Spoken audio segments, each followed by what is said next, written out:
So let's talk about this.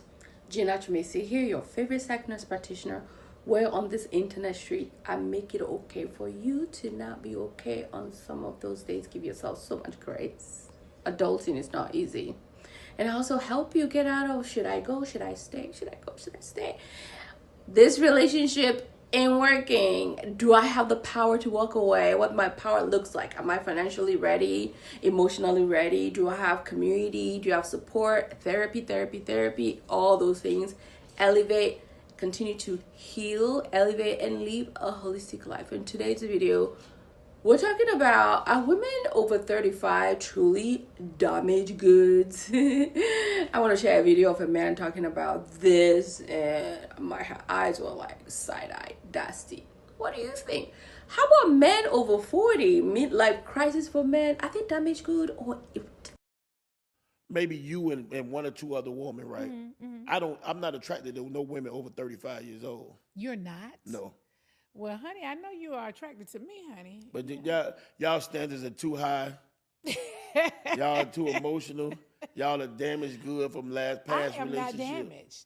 You don't even realize you're damaged. You see, because whenever a man will say like a woman is washed up over 35, more than likely that those are always the men who have abused women at some point in their younger years, or who have taken advantage of women who are younger, who have manipulated women and faked their entire personality.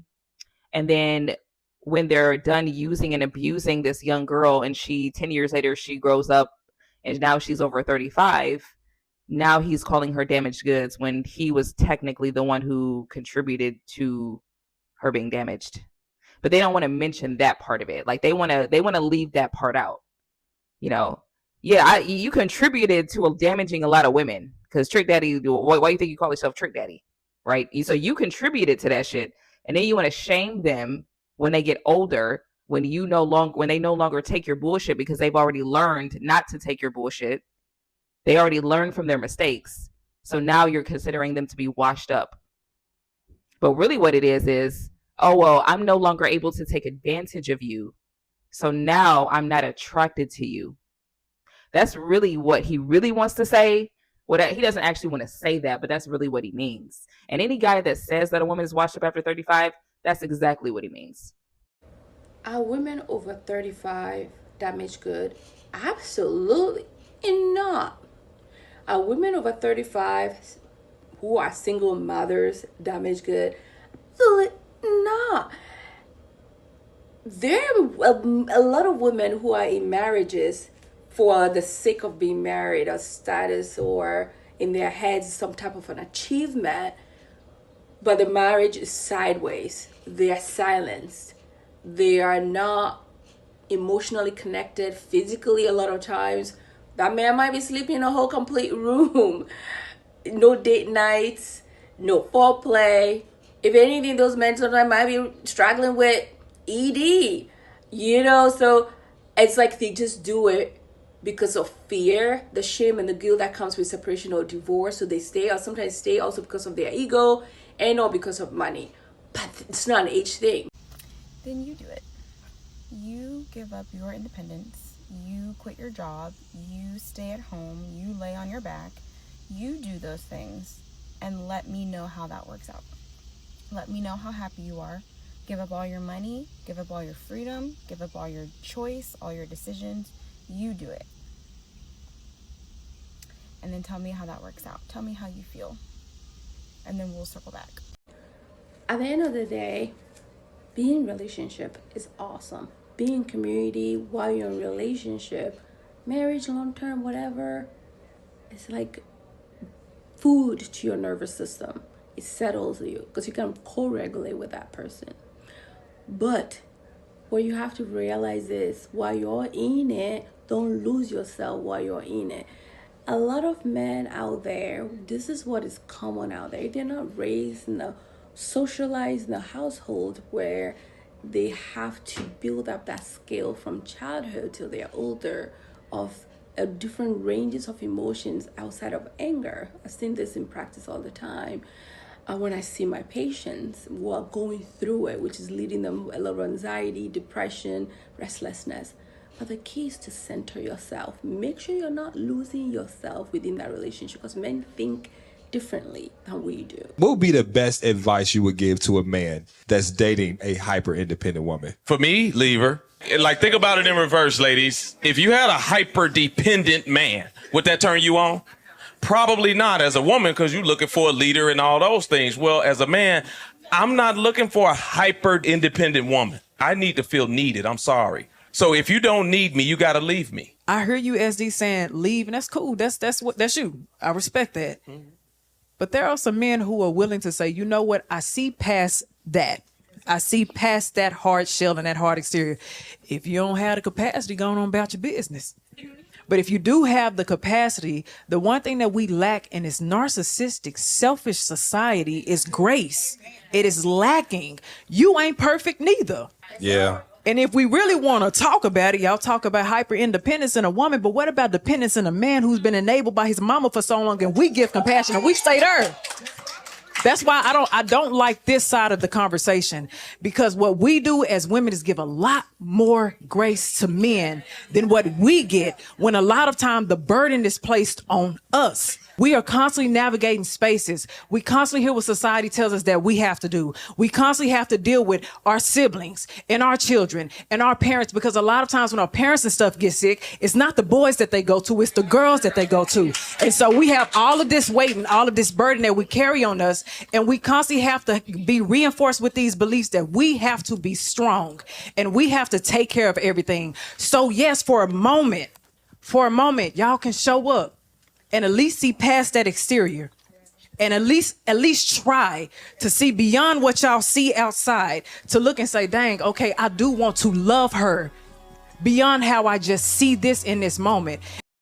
We have 3 secret sauce that I've learned over my years of practice as a psych nurse practitioner, seeing patients for medication management, for anxiety, depression, all the things in between, PTSD, blah, blah, blah, therapy, coaching, mentorship, and as well as my own personal experience and experiences of other women around me, including my mother, my grandmother, and stuff like that.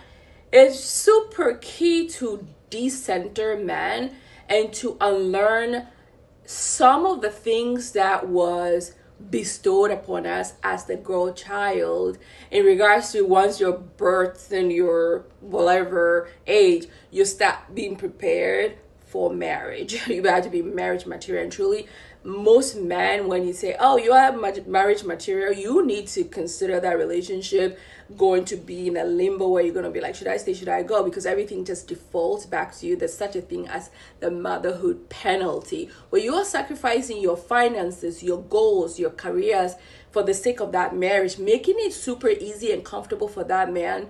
And maybe sometimes even put in there Mary Jane the builder. So you think you're building and giving him the luxury, the time, the effort, taking care of the home, cooking, cleaning, disregarding your own needs. And that comes with such resentment, because you know what you are made of, and you're with a partner who doesn't regard your goals, your dreams, your passion, your oversight, and having different goals for each other and mutual goals as partners, and that man doesn't see it, only sees his way or no other way, then you are in big trouble. You're in deep water. So really learning to unlearn those ingrained thoughts from childhood and decenter men and put yourself first. Even if you're in a long-term relationship, even if you're in a marriage, make sure you're taking care of yourself physically, emotionally, psychologically, financially,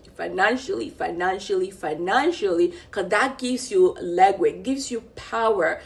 That's why a lot of men go for women younger than 35, because they are more gullible, they're more teachable, they are more versed to not challenge them or try to hold them accountable. But women over 30 have done some life, they've gone through some heartbreaks here and there, and so they know what they're looking for. Women over 35 are wiser, more resilient, maybe financially more put together. They're not so dependent on a man to cater for them. Even they are dependent and they are stay at home mom, for example, or working part-time, they're wise enough to know, oh, we might need a third party in this conversation. We might need some paperwork behind this conversation. We might need some legal support in this conversation, because you're being smart about the relationship or the partnership. You're not just going in blinded by love, by the butterfly. You're more intentional. And most men don't like that. Like the thing that I'm learning over and over again, this is what is common out there. This is not most, all men, but this is what is common out there with most men. Describing a good wife is a maid, a woman who will shush it and allow them to continue to engage in their BS, allow them to stay out late, allow them to not plan date night, allow them to breadcrumb you, occasional, I'm sorry, I love you, occasional spicy time, occasional hug, occasional kiss, never consistent. So that's another way a lot of these men use as a manipulative tactic, because then you are trauma bonded with them, you're codependent on them, and you're dependent on them financially. So you're like, I can't leave. What is it going to look like? Because you're afraid. So that's why I titled my book, Being Afraid and Freaking Doing It Anyway. You have to change your mindset to an abundant mindset, knowing that like there are billions of men on this earth, and you putting yourself out there, being intentional about that, rebranding yourself, really knowing that this is what men are. It's all about status, and it's all about selfishness. It's all about them. And if you don't advocate for yourself as a woman in that relationship, you're gonna end up being resentful of men. But that's not the key. You can still be loving towards a man, but don't be blinded by love, Disney movies. Oh, I love him so much, but what is he doing for you? Most men are transactional in relationships, so you have to adopt the same strategy. Just go along with the politics of it. And it's sad to hear, I'm going to stitch a video here of this man talking like this, but this is what most men out there are like, and their thought process. They will never divulge that to you though, but it's up to you as a woman to do the work. The thing is not men's fault, but this is how society, the conditioning, the mindset, they don't want to be seen as simps among their guy friends, because you see, men, this is why they are gangs. Like, men rally in groups, and they don't want to be ever found to be outside that group, that bro group. They don't want to be, they want to fit in perfectly, because men lack community in the first place. So when they find a community that support the BS, and most of those guys in that little community they find themselves in have the same mindset, the same strategy, even if they are doing simping, so to speak, supporting their wives, their girlfriends, their children, their present, they're helping with household, or they're paying for that woman to have support with household duties, cleaning, cooking, nannies, whatever, taking breaks for her so he can watch the kids. They don't want their bros to know, because they're afraid that they will be judged being like not man enough, in that kind of mindset. So, but it's up to you, ladies, to know your value, to know what you bring to the table. We bring so much more. If you give a woman a little something, she will turn it into an empire. Okay, we embody. That's why we grow children, right? We grow children in our wombs. So we take the seed and we turn into a whole human, and we nurture that seed for 9 months, sometimes more than 9 months. My son was like 10 months. Okay, but that nurturing is part of us. But you cannot nurture the wrong man. You have to water the right person. And if it's not aligning, that's why I teach this all the time. Have the power to walk away.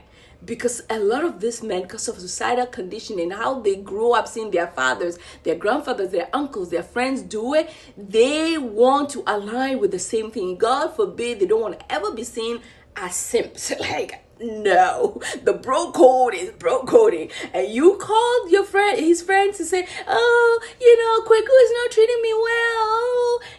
Oh, John is being da-da-da-da. They're just going to go back in the group chat. They're going to maybe record you. They're going to laugh at it. They're going to dismiss it. Even though they know the right thing, most of these men don't want to be accountable. They want to not hold themselves or each other accountable. So you just got to go there with a mindset of preserving yourself. If you hear marriage material, If you hear you're such a good girl, you're marriage material, you might want to consider run for the woods.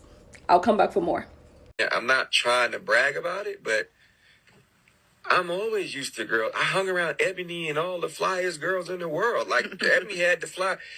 Rashida was different because she didn't want much. It's always the men who brag about their women being low maintenance that want to put her through the most. I hate to say it, but he's right, because she doesn't want much. She doesn't want respect. She doesn't want a faithful man who doesn't embarrass her both behind the scenes and in front of the camera. Sad part is, I bet she probably blamed herself for his cheating. He got with her when she was really young, and this is why some of them prefer much younger women, because they're able to run circles around those women. At some point, I just wonder if it's a humiliation ritual or humiliation kink on both of their parts. How much disrespect can one woman take? Here's another viral clip of one of their castmates saying, I want a woman like Rashida because no matter what this man does, she'll never leave. Affairs, break babies, hall passes, and everybody telling her, girl, you could do better than this. And all she wants to say is, it's a light day, it's light work, and y'all can pop y'all because I ain't leaving Kirk.